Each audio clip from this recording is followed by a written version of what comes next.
I think we are ready to go. So I will now call the meeting of Public Works and Safety Standing Committee to order. We want everyone to feel welcome at the meeting, and public comment is welcome. Anyone wishing to speak on any item on our agenda may do so when that item is up for discussion.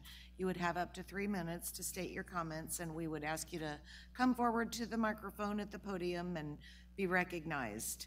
Also, for accurate recording purposes, we ask you to speak directly into the microphone.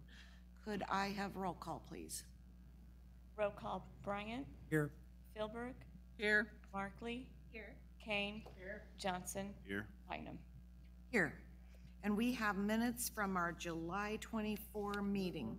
Second. I have a motion and a second. All in favor signify by saying aye. Aye. And those minutes are approved. The next item, or the first item, is a grant through Kansas Department of Corrections for youth services, and we have Mr. Phil Lockman here with Community Corrections, and he will present this item for us. Good evening, and thank you. We had some pretty dynamic shifts in the state of Kansas when it comes to juvenile corrections with the implementation of juvenile justice reform a few years ago, but even before then, numbers have been changing drastically. Just as a reference point, an example would be in 2011, we admitted 67 youth to the juvenile correctional facilities. That's basically, for lack of a better term, the state prisons for adolescents. Last year, we sent 22. Right now, we have a population there of about 31, and we've averaged 71 for years. They've been coming down since about 11 when we started the Juvenile Detention Alternatives Initiative and some other dynamic changes going on in Kansas. Another example is the youth in placement. In case management, we had, in 2011, we had about 241 kids that were in state's custody. They were in group homes, other places, excluding the juvenile correctional facilities. Last year, we had 51 kids admitted to case management. And right now, we fluctuate between 0 and 2 youth in group homes, where that number 7 years ago was over 160. So the end result is that the state of Kansas saves a lot of money on those placements. Back in 11 and 12, they were expending anywhere from $18 to $24 million a year for those placements, paying for those kids. Well, now that we've made changes and we've been working hard locally and across the state to bring down the number of kids that go into placement unnecessarily, some of them I might say, that money's been freed up. So they issued a grant proposal out to the counties, and they distributed it based on what we already get for our juvenile justice dollars. And for us, for Wyandotte County, that total came up to $375,503. And so they've put out, they're calling it an RFP, but it's basically a grant process to use those dollars locally. And a lot of restrictions, though. We can't do a lot of things that we really should be doing. Prevention dollars, we can't use it for emergency placements in group home and emergency shelters, foster care, some of those things, because we still have kids that don't have a place to live due to no fault of their own. What can we use it for then? Well, pretty much programming to reduce the kids that go into placement. It's mostly programming. Yes, it has to be evidence-based programming and staff and that. So we had a real short turnaround on this, and then they extended it, but they also changed the terms of it, and so we've been kind of hitting a moving target. Right now with the grant, what we put into it, and working with district court, the sheriff's office, and court services and community corrections. The main thing on this is that this has to be used solely for kids in our system. This can't be used for prevention, anything. So that really restricts the use of it to a great extent. The items in it, and I've done that little header on it, we're looking at doing some contracted mental health specialists for the kids. We're finding the amount of trauma in these kids' lives is just outrageous at times. I mean, we had a young man 2 months ago, and in the period of about 3 weeks, he had close family members. One person OD'd and died, and 2 people were killed in his family. And so those kinds of issues impact that kid. And he's really not doing that bad at the time, but it sure doesn't help him going forward in his life trying to deal with a lot of that stuff. So we're looking at having a contracted mental health professional. Also, parent management training is a program that's evidence-based. We do strengthening families now with kids. It's more of working with parents and kids through a process to have them build a better relationship with each other. But what parent management training is the actual training of a parent in how to parent a kid, especially one that has behavior disorders or emotional issues. And so, once again, an evidence-based program. Well, you know, exactly. You don't want to put kids back in the same place they came from. Yeah. And expect to get a different outcome. Yeah, and So- it's a tough one too, because parents don't.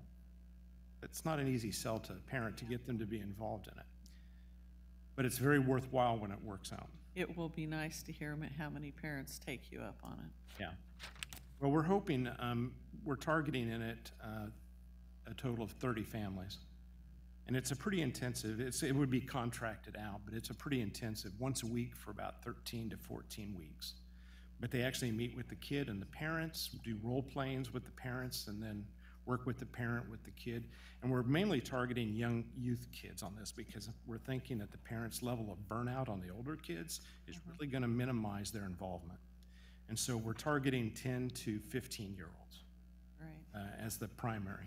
But it also applies to siblings because all these kids usually have siblings and will have that impact. We're wanting to create a position, a risk reduction quality assurance coordinator. And we do various evidence-based programmings, aggression replacement, strengthening families, Girls Circle, and some of these other types of programs, cognitive education. But what this person's going to be doing is to make sure that we're doing it with quality and fidelity. They're going to be the ultimate trainer. They'll be training people, sitting in on sessions, making sure that we're doing everything we're supposed to be doing, because as with all evidence-based practices, whether it's in medicine or in social services, if you're not doing it right the way it's supposed to be done every time, you're not going to have the results you need. And so that's one of the things we're hoping that will increase our likelihood to succeed. The last 3 items, the disproportionate minority contact coordinator, the part-time mentors, and the temporary youth, the rental of a facility, are due to the fact that we have a Title II grant that ends July 1st of 18. And those positions weren't included in the budget. And so that'll enable us to continue those positions over and working with kids. And that's part of our youth services center, where we're providing a spot that's off-site and working with youth and providing all these various services, but also networking with community providers and trying to be efficient in what we're doing. There's a second part to the grant, and that's a collaborative one. And that's something that Johnson County, Miami-Lynn, Bourbon, Franklin, Douglas, and Wyandotte, we went together on. And it was, once again, very restricted. The things we wanted to, we really couldn't do. But what we're doing in Johnson County will be the administrative county on it. But it's a scholarship program for youth that are doing well under our supervision, or ones that have recently completed supervision, that we'll be able to pay up to $5,500 per each kid for money for community college, VOTEC, any kind of training program. And so that's going to be kind of I'll be interested to see how that goes with the state when they see that. That's a really different way of looking at it. But for us, there's no cost. Johnson County would administer all of those funds, and it would impact about, we calculate about 10 kids a year. So Wyandotte portion of the money would be about $55,000. So will it be dispersed equally between, so will 10 kids be selected from the Wyandotte County or up to? Yeah, and that would be up to us. And we're looking at trying to set up a process that would involve Judge York, probation staff and other people. It's kind of tough sometimes to know the kids that are doing well. We know when they finish okay, but to catch up with them and things like that. So we're gonna be using probably community resources too on people to connect with those kids. But the requirement will be that the youth will have had to been under our supervision at some time. Okay, she's not looking up, so I'm gonna talk. That means that, our community college will be providing some of this, as well as Johnson County Community College and some of the other community colleges around in those different areas. It's independent of any educational institution. Okay, The only thing that's really determinant is that the youth would have had to been under our supervision, so 10 kids a year. So it could be the community college, it could be, something else. there could even, if there are, there's not a whole lot of union trade training, I know anymore, but there used to be a lot of money on that side. And so that's some things we had done in the past for kids. I know that get them trained to load docks, dock loading and that kind of stuff. So it's really pretty open. Mike, talk. We sat down with the community college and offered to work with them because there's $1,500 per kid that they could become a nurse, do EMT or whatever, but I didn't have much luck with them. But we would love to have something like that happen where we could get folks that aren't necessarily, don't want to go to college, or if they figure out they go to college for a year or two, they build up this tuition that they are, not tuition, what's it called, Joe? Anyway, where they owe a bunch of money, student loans. Oh, yeah. Where they owe a bunch of money and they figure out, well, maybe I should have just went there because, we don't have enough people ready for EMTs. We don't have enough people ready to be police officers. We don't have enough people willing to even drive big wheel trucks anymore. Mm-hmm. So this would be something I would love to see happen and would get involved as long as the community college wants to stay involved. Yeah, and it's nice because it's going to be those kids that successfully complete and are still out of trouble. And and it could be for just to, even some of the kids I think could make a big difference is just have them take one class. Right. Even if it's not in anything they know about, just to get them interested, to get them hooked, to say, hey, they can be successful. So, question, I think I'm hearing if you are successful in receiving the grant, that this group of commissioners, probably all of the commissioners, and specifically Commissioner Kane, would be interested in seeing how we can further partner, especially on the education piece. So. Yeah, sure. We have occupational workforce, we call it ODES, Occupational Workforce Development Specialists, that in adult and in juvenile side. And so I imagine they'll be kind of involved in this too a little bit because that's part of what they do and connecting up to those resources. Other questions from the commissioners? Commissioner Johnson. Thank you. Are there any other sources of funding that will assist in this, or will just be the sole source of funding for these items that have been listed here? Besides the Title II grant that ends July 1st, 2018, bottom three items go off of that grant. So I guess what I'm trying to get at is, are these just these are one-time or annually renewable grants for these positions particularly? Yeah, they're calling this we have our regular juvenile block grants, and this is their reinvestment RFP process. And so they're looking at this going right now, budgeting it for 3 years. Okay. Now that said, are we still saving money on those placements? That's one thing. And I do have some concerns that with the state, at least my past experience in 30 years is, I have a pot of money, I get a new pot of money, sometimes that first pot of money goes down. Right.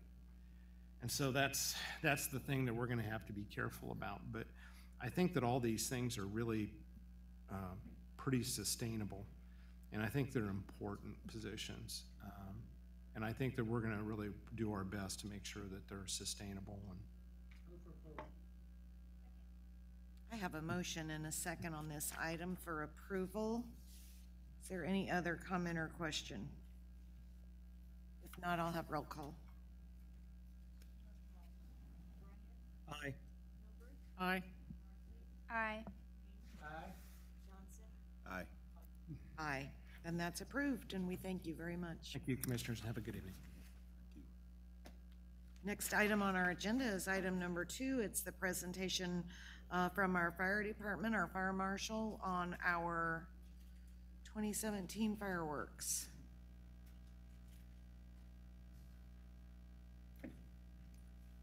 And I will turn it over to you. Well, I'm sorry, what was that? I'll turn it over to you. Okay, thank you.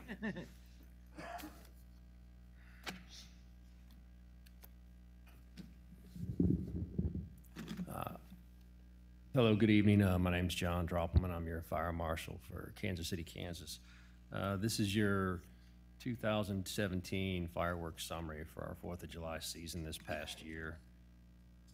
All of the departments submitted their information that was requested. Some's more detailed than others, so if you all at the end of this have requests for more specific information for following years, I'll be happy to take that down and see if we can get that for you. First slide. Oh, here we go. There you go. Okay. We had a total of 41 stands this year. That was down from 47 last year, which was down from about 54 the year before. As you can see, they charge, business licensing charges 2 separate fees, depending on how large your stand is. 34 were the smaller ones, 7 were the larger ones, and the revenue generated from that was around $45,000. The stands were all required to have $1,000 bonds placed so that in case the city had to come in and clean them up or do other things to it, we held that back. All of them passed their post-sales inspection, so all that money was returned. That was not included in that previous figure. The Sheriff's Department statistics from the time that we declare, which is the 29th of June through the 5th of July for calls. You can see they ran, they made 8 complaint calls, filed 1 report. I do not have that specific report. There were no arrests. And then they, during that time, made 1,246 passes through the city parks.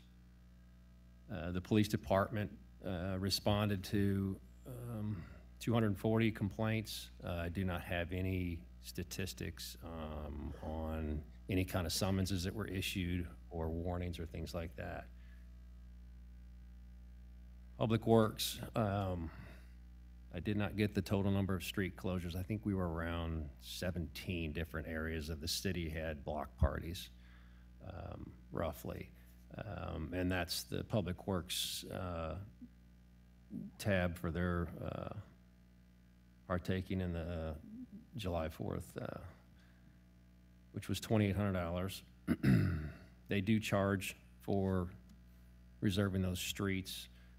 Part of that money is refunded, but in the end, they took in $1,680. Parks and blew it up. Parks and Rec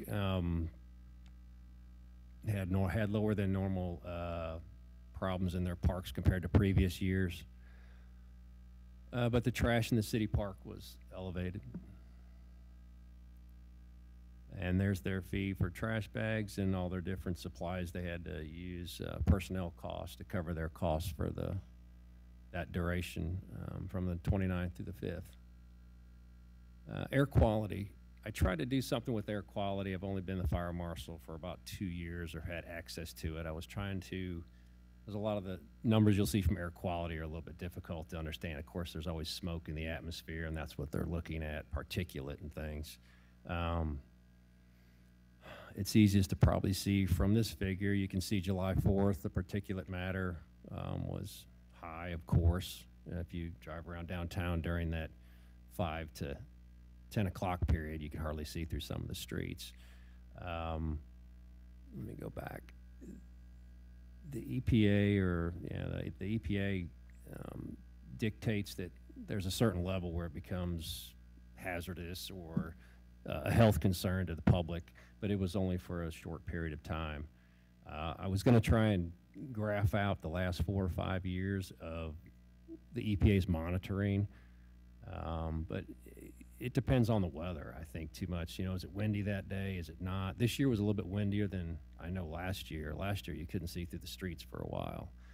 Also, the 4th of July was on a Tuesday, so typically you have less people partaking in the festivities when it's during the work week. So that may have something to do with it, too. But they all peak, of course, on July 4th. This is the fire department's part of it. We ran 5 EMS calls, nothing too serious. Last year we had several hands and fingers missing from, and they were all attributed to illegal fireworks. This year none of these were from illegal fireworks. These are responses from suppression. In addition to those EMS calls, 11 of them. The estimated property loss was $4,700 to residents or businesses. The figures, we don't have a figure from the EMS calls. We can't collect that information. I do have a slide later on that explains some of KU's of what they've seen. So here's how the fire department's cost broke down. It takes me quite a bit of time to go over and approve all these sites and resend things that don't meet code back and forth to these stand owners. We also have commercial fireworks displays that have to be checked and attended and maintained. That's that cost there. The comp time that's accrued from, not necessarily myself this year, I was off injured most of the time, but the deputy filled in for me and the 4 inspectors. We tried to minimize that. That could have been probably another third higher, but we had them come in from on the work days at 4 o'clock in the afternoon or 2 o'clock. So did we save money? I don't know. We didn't get any inspections done during that week. So typically we do 5 to 7 each person a day. So, and it's already a battle to fight to try and maintain inspections on a yearly basis. The number of miles driven, these are all estimates, but they're pretty close. We did have 5 warnings that we issued for stand problems. Didn't have to issue any citations. I did have one complaint that I received about illegal sales of fireworks leading up to the fireworks season through the internet. As I looked into it, it turned out that it was not in our city. It ended up being in Shawnee. I turned the case over to them, and they ended up having to call in the ATF because they were storing and selling fireworks out of an apartment complex. So, yeah, that was, I think I still have to go to court over that next month, but it was, I think, less than a half mile from the Shawnee fire headquarters. So, but thank God it didn't happen in our city. There's our total cost to the fire department estimated. Like I said, that doesn't include, you know, the wear and tear on the vehicles, things like that.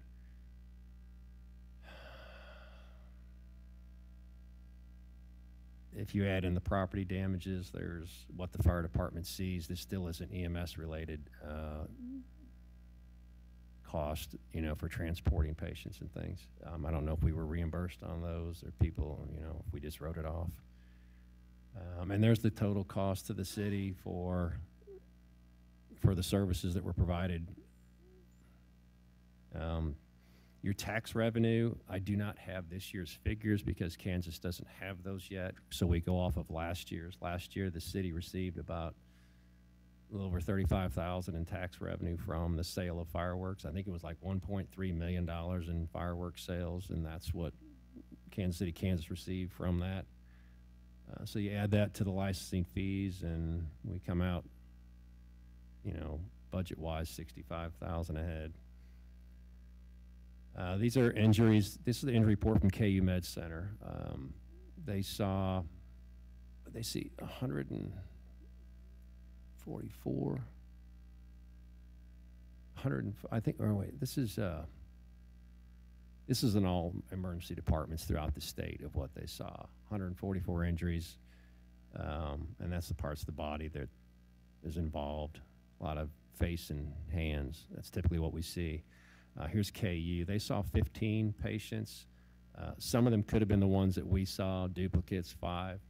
But you can see it ranged in age from 17 months to 60 years old. They had one very serious burn. No loss of any kind of body parts, though, as in last year. I think we had 3 almost complete hands lost last year in our city. And 2 of those, I think, were sent to the burn unit, and I believe a day in the burn unit's around $30,000 or $40,000. So, and then the chief would like me to mention that, you know, even though we see some profit out of it, that the NFPA and the International Association of Fire Chiefs still discourage fireworks sales and use of consumer-grade stuff. They'd rather just see the professionals handle it. So, I think that's it. Any questions?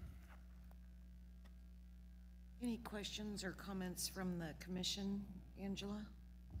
At the beginning, you mentioned if there's any other information we'd like to have. I don't know if this is possible or not, but one thing that I hear every year, I work in Johnson County, and I sit around all these Johnson County folks, and every year they come in after the 4th of July and talk about all the people that were doing fireworks around their houses, and clearly they're not legal in Johnson County, but it's happening anyway.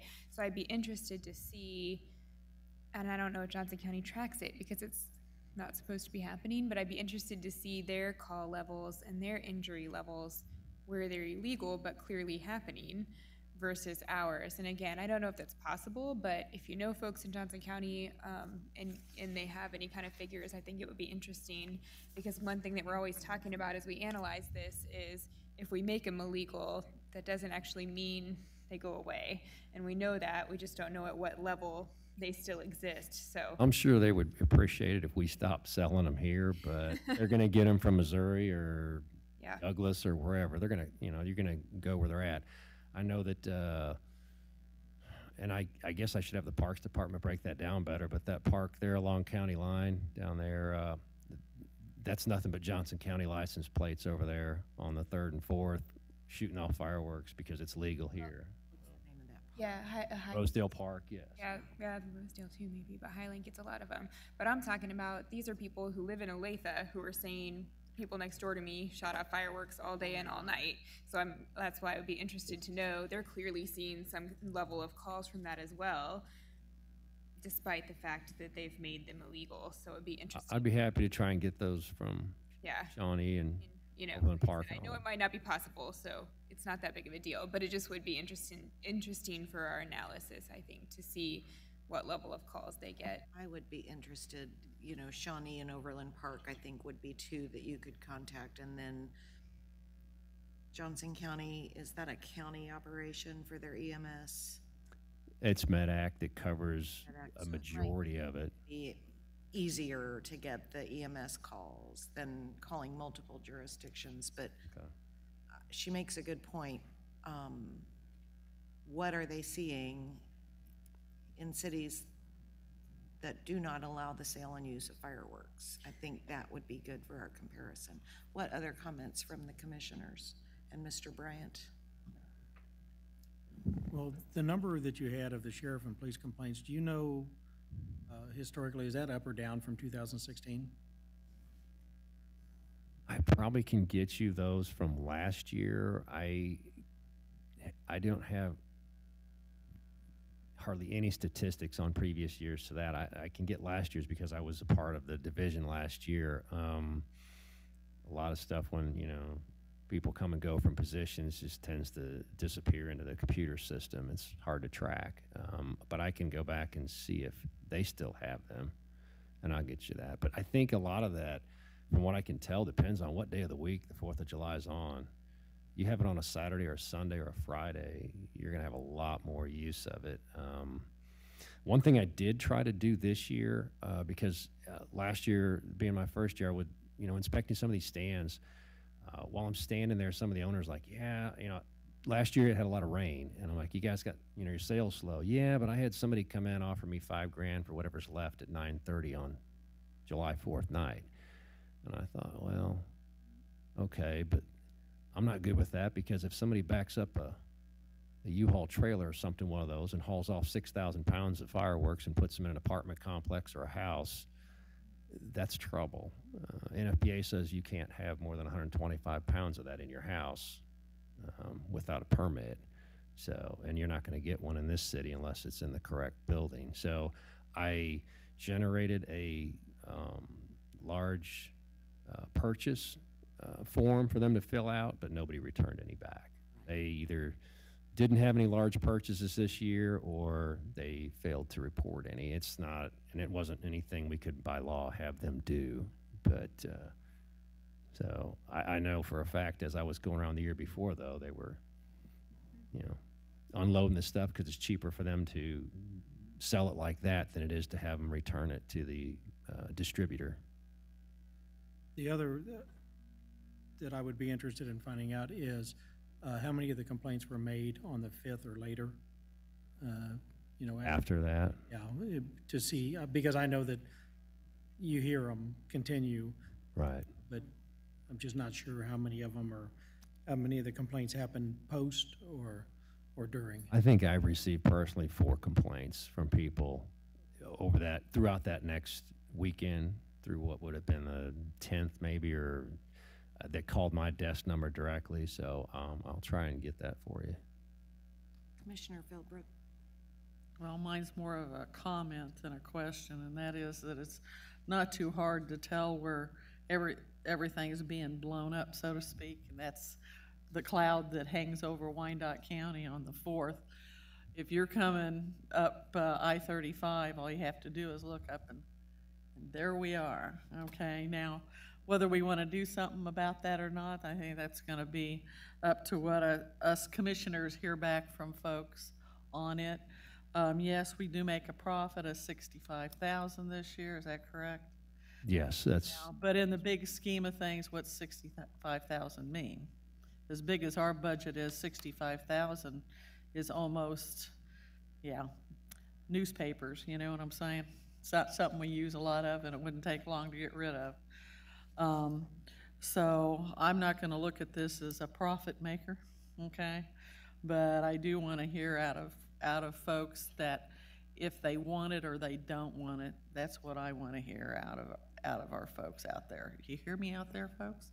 Because me, I'm in between on this. I am too.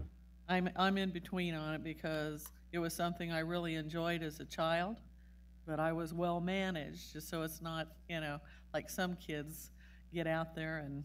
I've seen 2- and 3-year-olds with Roman candles in their hands walking across apartment complexes, and I'm not comfortable with that. So. And I would say their parents aren't much better, but that's, so I would like to have some feedback from other folks, and to call and let their commissioners know how they feel about it, so we know where to go with this in the future.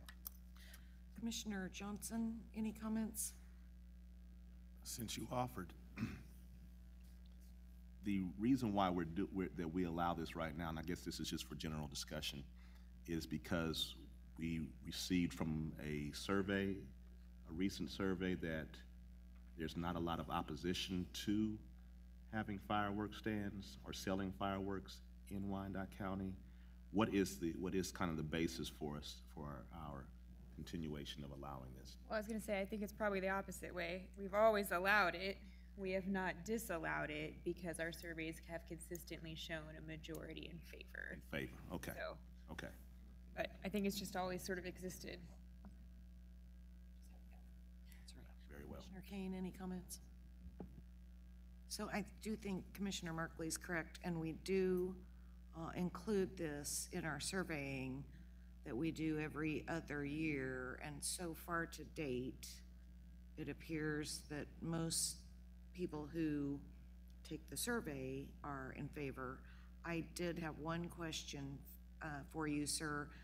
The potential regulation of the large purchase. Mm-hmm. Would that be something that the Unified Commission could take on legislatively, or is it above us at a state level? Do you know? Nobody has addressed it. I just kind of took it on my own account because of what I saw the previous year,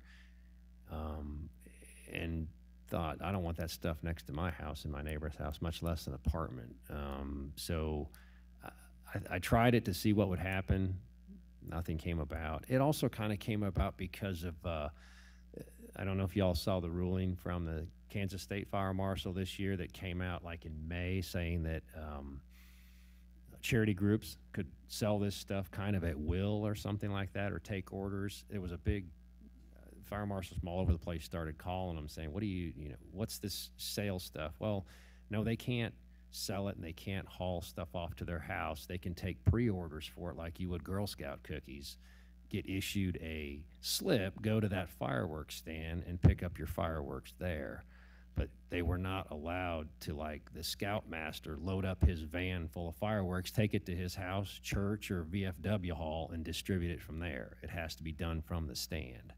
So that also came about with that large-scale purchase, saying, let me know if this happens. So, but nobody responded to it. So I guess kind of further on that question, at some point, I'm going to guess that fireworks sales are wholesale. Yes. And then at the stand level, that's really considered retail. Yes. And so there's a threshold, I'm guessing, that's crossed between when it goes from being a retail to a wholesale sale. I guess I'm going to ask legal to look into these issues unless you have that information for us now. I don't have it, but we've certainly look into it and see if that's something that an ordinance could cure. Or just regulate. Yeah, Yes. thank you. And anything else from this body, because I want to make sure if there is anyone from the audience that would like to come forward and address the issue. What I'm going to ask is that you come to the podium there, and that we need for you to please tell us your name and your city. Thank you, Commissioner. My turn.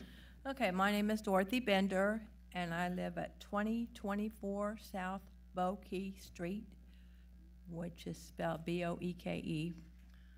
Okay, I would like to see fireworks outlawed because we have neighbors that shoot fireworks days before they are legal. Also, they shoot commercial fireworks. The fireworks are so loud, even with my windows shut, my TV has a sound bar, I still can't hear my TV. The fireworks go up in the air very high. There were 3 or 4 fireworks that landed in our driveway and yard that still had fire on them. I want the fireworks outlawed because I am afraid the fireworks will catch our house on fire like the house in Kansas City, Missouri this year. The lady that answered the police department phone number about 6 p.m. on July the 4th, she just laughed at me and said she wasn't going to tell anybody that I even called. And I said, I'm gonna sue the city of Kansas City, Kansas. So then about 10 o'clock, I called again the police department, the 596-3000 number, to tell them about the fireworks. They were going way up high in the air, and I was just scared they were going to come down on top of our house and catch our house on fire. The police must have got there. It quit, the fireworks quit about 10:30 that same night. So the next day I called Internal Affairs to see if the police department really did come out, and they did.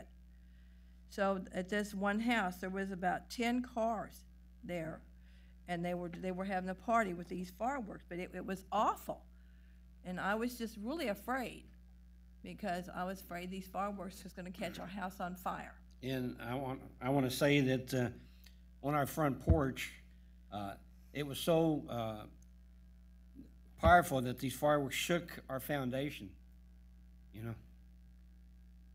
This is my husband, Gary Bender. Yeah, my name's Gary Bender. so I hope the city does something about it. And we're not the only ones on our block that called the police also. There was a few other ones also. All right.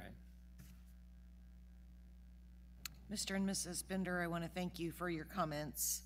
And I will tell you, tonight's presentation is an information-only item, but I am grateful for you to come forward and tell us of your concerns. And I would certainly believe that there are others who are not present tonight that share concerns that are similar to yours. And I did speak with you on the telephone shortly after the 4th of July, but I appreciate that you took the time to come tonight. And are there other folks in the room that would like to address this issue? Please come forward to the microphone and tell us your name and your city of residence. I wasn't prepared to talk at night. I just came up here to kind of listen to you guys. I own Pirate Joe's Fireworks. And your name, please? My name is Patrick Soptic. So, sorry about that. So, I am a retail firework operator. I just kind of wanted to get the gist of what this was about. I got an email about it late. Can you hear me? Thank you. Thank you. So, anyway, we do our best and we comply with fire marshal, the rules, regulations. I don't believe, I know we haven't had any violations. I don't know if he has that on file or anything like that. My concern is, it's just like you guys have brought up, no matter what, fireworks are gonna be in the city. So I'm wondering if you guys take the big scheme of things, how many police calls are you gonna have? How many fire calls are you gonna have? How many calls are gonna be, because now all fireworks are banned. They're still gonna happen. Riverside is still hot. Riverside finally, I think Wyandotte County was the first one that banned bottle rockets, which at the time, I guess, or any rocket form whatsoever, which is more likely, I guess, by study to come back down and cause house fires or cause fires, period. So I believe Wyandotte started that first, finally, and we have people come in all the time. We want bottle rockets. Can we get bottle rockets? No. And you have to go to Riverside. Well, now finally Riverside had banned that, I think, probably within the last 2 to 3 years. So they still sell stick rockets. They don't sell bottle rockets, from my understanding. So now I think they have to go further and further out to search that out. So on that aspect, you know, we've complied with all that, everything that we're told. Sky lanterns, voluntarily, the fire marshal came around and said, hey, we don't want those around. We take them off our shelves. Not a problem. And again, you've got a flame that's floating in the air and you don't know where in the heck it's gonna drop down. So I agree with that. They look cool, but it's a hazard. So we voluntarily took those off. I don't know if this year, did they ban those this year? They were banned. They were banned 2 years ago. Okay, it was a voluntary when it first came up, and we pulled them off our shelves. So, and everybody that I know complies with all of that, and we do what we can to ensure this is what we do during that season to ensure our livelihood, and we pass out our flyers for the safety, the use, this, that, the other, just like any other commodity out there. If it's abused, it's gonna be done wrong. We can't control the mom, the pop, the dummies out there, excuse my terminology, that don't want to follow common practices. So that's my concern. You ban it, they're going to go elsewhere and buy it. Riverside, right in our back door. Liberty, Missouri is very hot in fireworks right now. Lone Jack is hot. Kearney, anywhere you go, they're going to be there. We hear gunshots around the clock in Wyandotte County. People aren't afraid to fire off their firearms in Wyandotte County. People aren't afraid to go get their alcohol, their narcotics, whatever else. What's gonna stop them from picking up fireworks? You're gonna ban it. You're gonna have twice the amount, if not 10 times the amount of police calls. You're not, I just don't see people stopping it. That's just my opinion of it. The large purchase, I had 4 stands this year. I believe I had, was it 3 last year? 3 last year, and so we've been doing this since 2002. Personally, we have never had anybody coming in, hey, we're gonna buy that for $5 grand, clean your shelves. We have 2 commercial buildings down on North James Street. I'm not gonna cut my own throat to give you all my fireworks at a discount. You know, it's not feasible. Most of us that have been around long enough, we're not gonna do that. We have proper storage. We fill out a form that describes how much weight we have.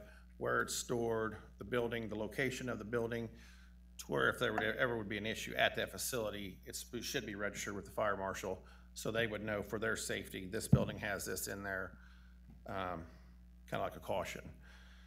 So, and again, anybody that I know, I've never heard of that. I'm sure there's some smaller operators that have street stands that just don't have nowhere to store it, maybe at the end of the season, and they're happy to offload it.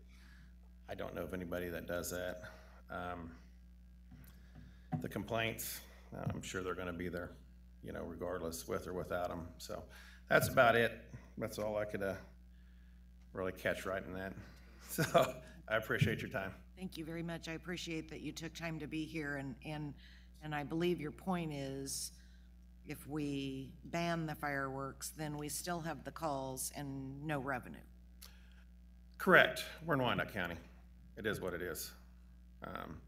You drive downtown, it's downtown Beirut, you know, it is what it is. And I don't see it stopping.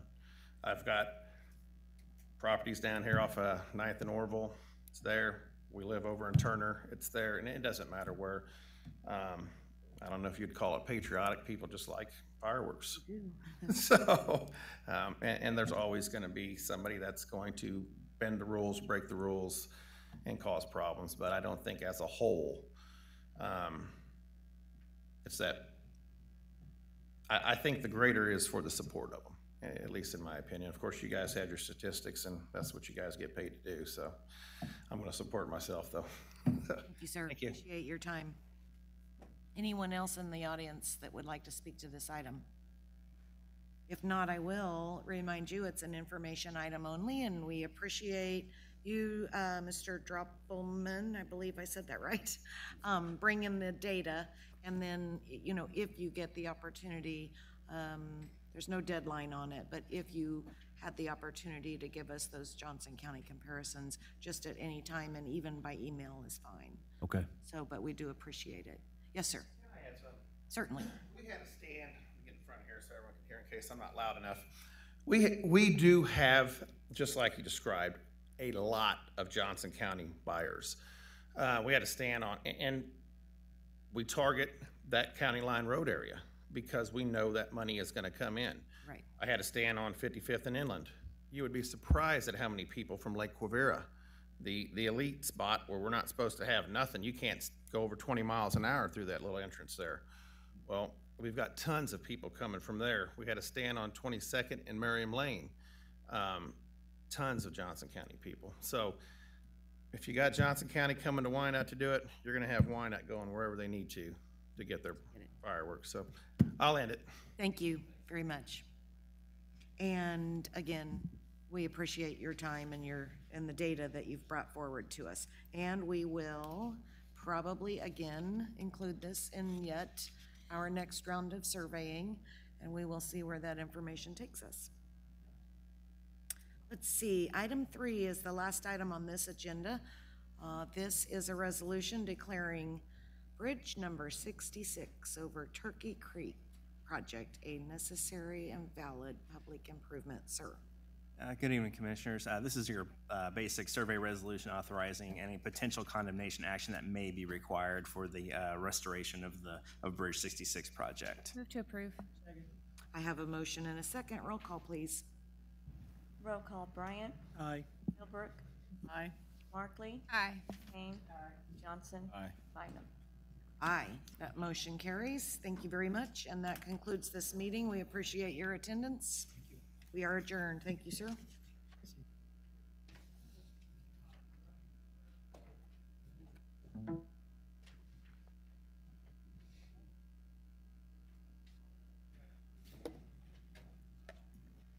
Is everybody good to roll right into the next one? Anybody need a break? Good to go? Okay. I'll call this meeting of the Administration and Human Services Standing Committee to order. We want to welcome everyone to this meeting. Public comment is welcome on standing committee items. You will have up to 3 minutes to state your comments. Please come forward to the microphone. Everyone, please use your microphones for accurate recording purposes. Would the clerk please call the roll? Here. Here. Here. Here. We do have a revision to tonight's agenda.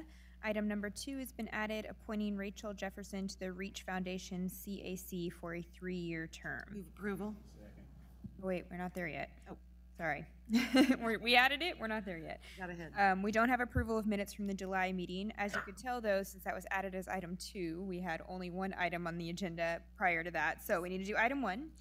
First item is a presentation of Park Drive Strategy Area Plan, and Wilba Miller and team are here to present. I'm going to turn this over to Melissa. She's going to present, and I'm just going to jump in where needed. Okay? Works for me. All right. Good evening, commissioners. I have with me also Logan Messentine, who's our intern in the County Administration Office, who's done a lot of the work and heavy lift on the writing up of the document that was attached as a draft to the Standing Committee report. So we're going to go ahead and dive into this. We want you to understand sort of what we've been doing over the last couple of months on this project, and we're going to start with a timeline, which is the second slide here. So back in March and till March, from January to March, we had our KU Masters in Planning students looking at our entire community, trying to determine what areas, if we put a little bit more energy into, could really have a major effect on the neighborhood. And they conducted that work and completed it at the end of March. So we were here before you, this particular standing committee, on April 24th, discussing the results of that work. Out of that work came the recommendation for our staff to pursue work in the boundaries and in the proximity of Census Tract 422, known now as the Park Drive neighborhood. After that, approval by yourselves to move forward with some intensive community engagement. We met on June 14th, July 12th, and September 13th with our residents in the area, as well as the same dates, different times, as some of you are aware, with our stakeholders to discuss the neighborhood's feedback and concepts. So that brings us to today. We're back to report on what we've learned and where we're going from here. Should you move this forward to the full commission, which originally this was as a presentation only, but it actually should have been with recommendation of full commission for approval.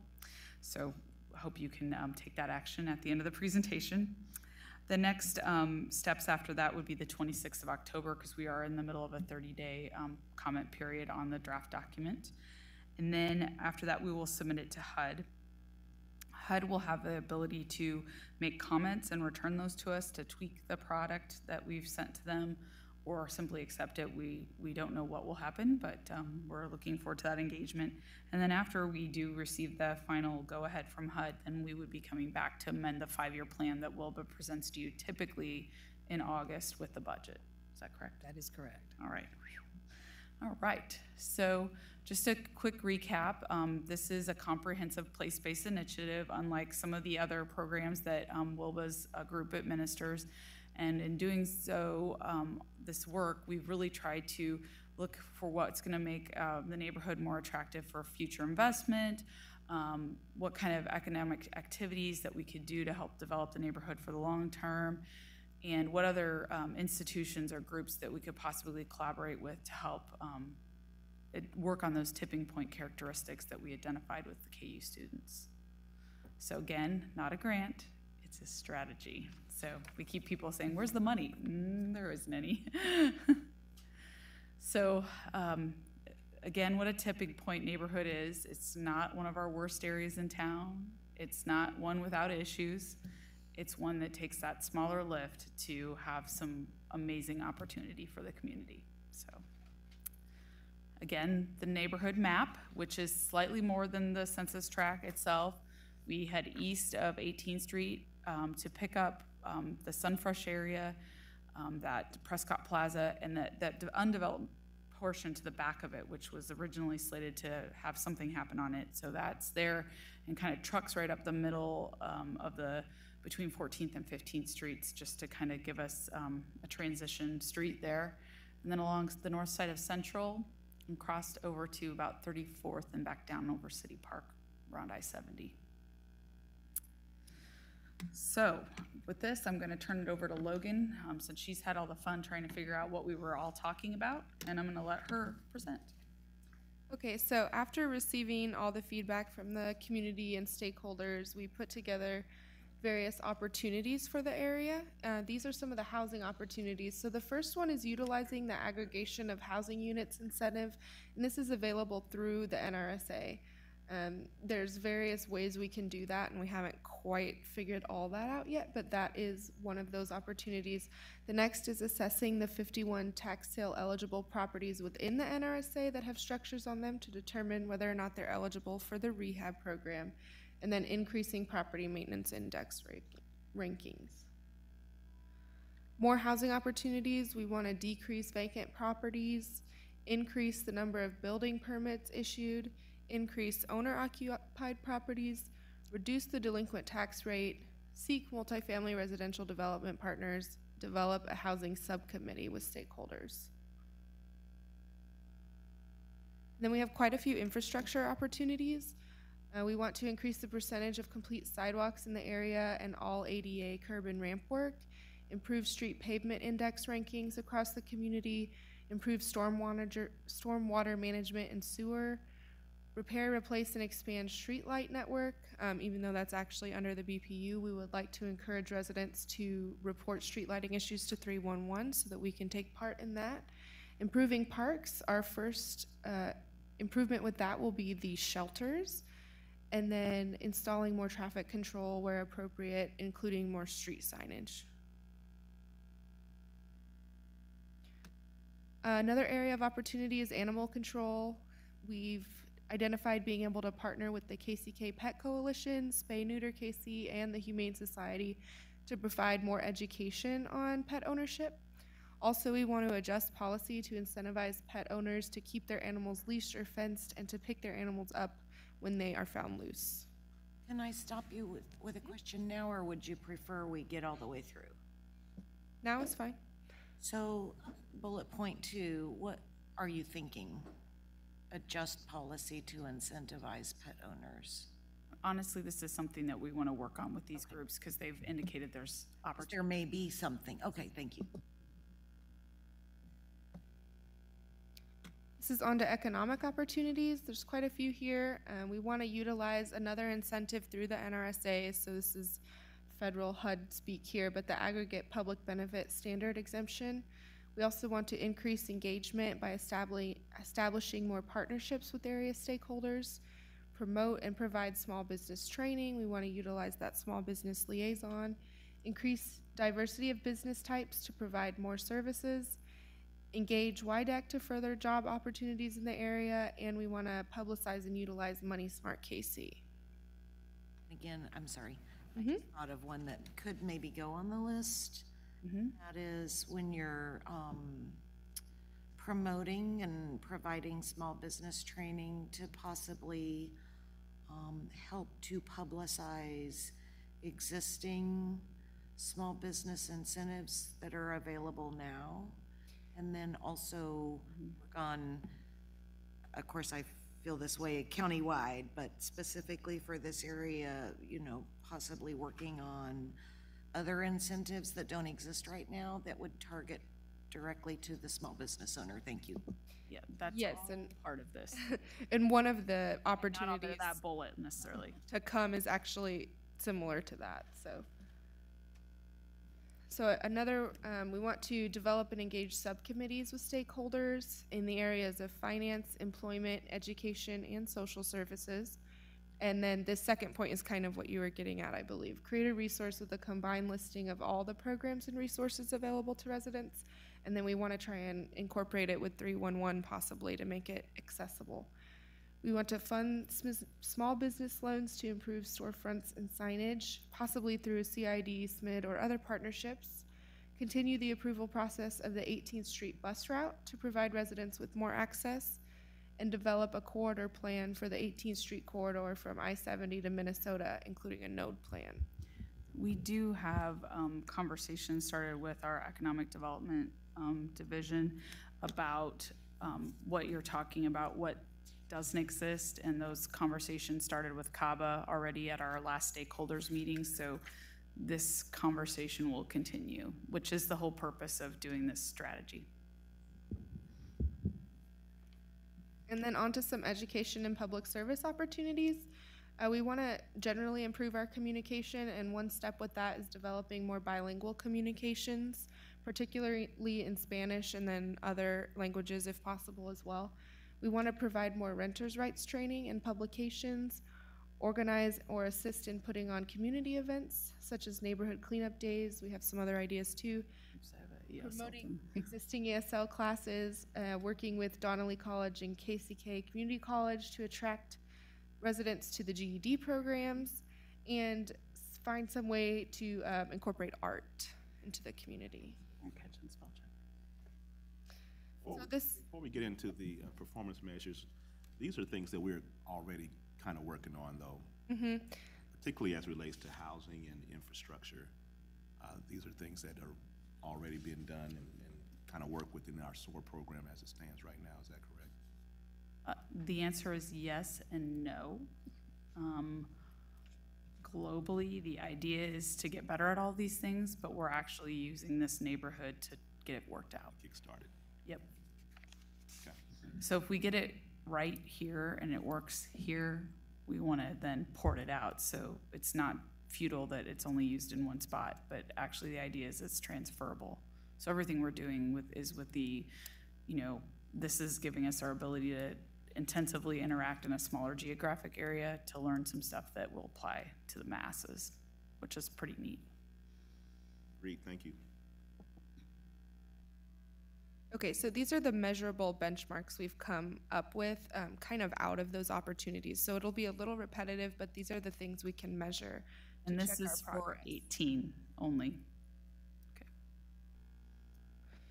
So with infrastructure, we want to improve streets, curbs, and sidewalks, including ADA. And listed here are a few various streets that Public Works have identified as possibilities to start with. Ridge from 18th to 26th, Homer, south off of Pacific, Ohio from 32nd to 30th. You can read them there. And then we have already gotten you all approved in the budget to use our CDBG dollars, $380,000 toward these street improvements. Another one is stormwater management. We have been in touch with people about green infrastructure projects, so we want to incorporate at least 2 of those. We want to improve the parks, and the first step in that, like mentioned before, is replacing the city park small shelter, which we have $25,000 identified in the budget for that. We do also want to rehabilitate the large shelter at some point, and then we have identified 35 damaged or missing street signs that we want to replace. And the green infrastructure, I just want to emphasize that we're actually getting that information through water pollution control and through our the acronym is escaping me, the compliance that we have to do out of Public Works. And the neat thing is Burns and McDonald was able to look at our maps, and they're our partners working on the green infrastructure component of our CSO compliance and also our stormwater mitigation, and have stated that there's easily 2 projects in this area, which is good. So it's, again, work that we were gonna already do anyway, but if we could prioritize it to see what impacts it has on the adjacent neighborhood, that's what we'd like to do. And they also provided a lot of detail in the appendix in that document if you're interested in that.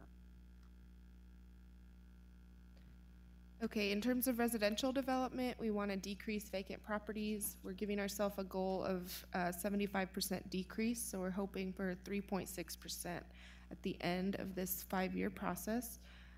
Decreasing the property maintenance code violations as well. Again, there's some numbers there, 25%. We're hoping to get it to 112.5.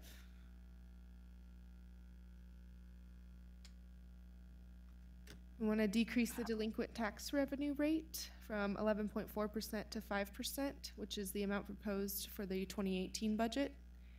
And increase the frequency of mowing. Again, one of those things SOAR is already working on, but we really want to focus on this area and try to get it down to 16 days or less.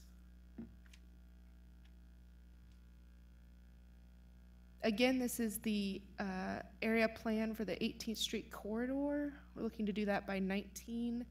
And then with publicizing and utilizing Money Smart KC, we want to try and hand out some information during some CABA events and continue the approval process of the proposed 18th Street bus route. That is an image of the proposed route. Except for I cut it off. It's cut off. And then in education and public service, we want to work with livable neighborhoods next door and community leaders to formalize neighborhood connections and create a resource. Again, this is kind of reiterated with a combined listing of programs and resources available. And this goes into leverage, so I'm going to hand it back to Melissa. And I don't know that we'll go through all of these specifically, but these are basically our partners in this that are bringing assets to the table. So we have community development, of course, with Wilba's group leading that, our livable neighborhoods folks as well. Public Works, who's done some real deep dives for us in this area, and I think they're learning some really good information, and we'll be actually talking about street resurfacing later this week, and I think this is one of those areas we're going to try some of those new things out in, should it be approved. Parks and Rec, of course, opportunities here to some of our most historic older parks to really try to put investment back into those again. CHWC, definitely interested in working in this area, as well as Habitat for Humanity, and their missions are just enough separated that I think it could be a really nice mix, and they seem to be really excited about working kind of side by side in different ways. Girl Scouts dived in immediately and are locating in a facility in the area as well. Humane Society, of course, is interested, as we spoke earlier. LISC already has a pre-development fund out there, and we just need to figure out how to leverage their efforts into this area. Mission Adelante, where we held all of our meetings with our residents. El Centro, with their connection to the Latino community. Our Hispanic Chamber folks are very interested. I actually need to sit down and meet with the head of the Greater Kansas City Hispanic Chamber. He was very fascinated with what we were doing here. Edgar from CABA has been great, very interesting to interact with him and try to understand some of the cultural things that we need to work within to be able to be successful.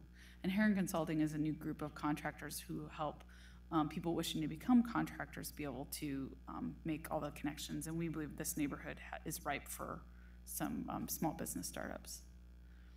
And then, of course, we've received our lead grant, and this is going to be a great area to get out there and let people know to get their kids tested because the housing stock in the neighborhood, like most of our eastern part of our community, still has quite a bit of lead left in it, and we'd love to get these folks moving through there.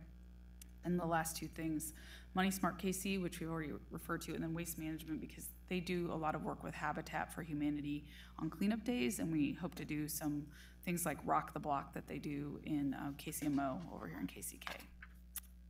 And that is it. Questions from commissioners? I have one very specific question that you may or may not know the answer to, but the HUD lead-based paint grant, is that a grant that's health department or your department? It's a combination. It's a partnership. The health department will identify the kids that test positive for the lead, and then we will go out and help with the healthy hazard there, or the healthy homes at their house. And so when we talk about remediation of the lead. Well, I would like to just make a comment about that. Yeah. I just sent 3 staff people to Washington, D.C. for training. Okay. And this won't be effective until January of next year, in 2018. There are specific things, whether you remediate or you encapsulate or you go into their house and you find other hazards rather than just the lead hazard. And they just got back. I started talking to them about them today. It's going to be overwhelming, the things that we'll be able to do and must do to spend the money. And so I guess ultimately what I'm trying to drill down to is the grant itself. Does it supply the actual money needed to solve the problem? We received $1.5 million to do a 3-year grant. Okay. And then on the Healthy Home Supplemental Funds, we only received $150,000. So for a certain amount of kids that get tested. I'm not sure exactly how they plan to do it, but there's a threshold, I think, that the house must meet, and you do certain things to, yes. So the program will pay for that. Okay. But then if we run out of, like, I know that Kansas City, Missouri is sort of mentoring us. If we run out of Healthy Homes money, we can't use our program money to do that. So if we go in and we find out that there is asbestos or something else in the house that's a hazard, we only have $150,000 over that 3 years to address it. We can't use the program funds to do that. Because those are only for the lead-based. Exactly. But within the lead-based paint grant, the money allows for the taking care of that particular issue. Yes. Thank you.